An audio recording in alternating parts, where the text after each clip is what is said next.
Salome ya 95. Tlhotlheletso ya go dudueletsa Modimo.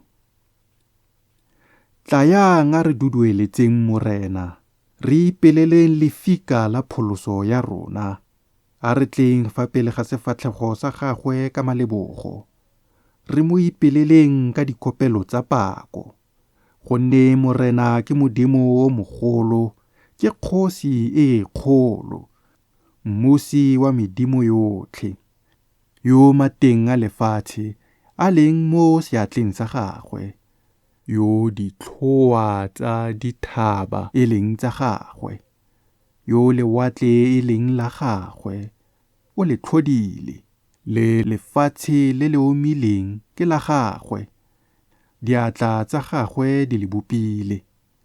Tlayang a roba meleng, re iname, re khubame fa pele ga Morena, mmupi wa rona, gonne ke ene Modimo wa rona, rona re batho ba bofulo jwa gagwe le dinku tsa seatla sa gagwe.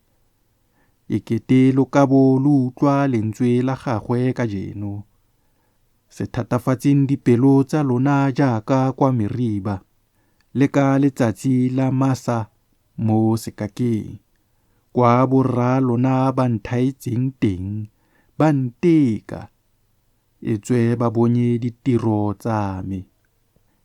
Ke ne ka tenwa ke morafe o dinyaga di le 40.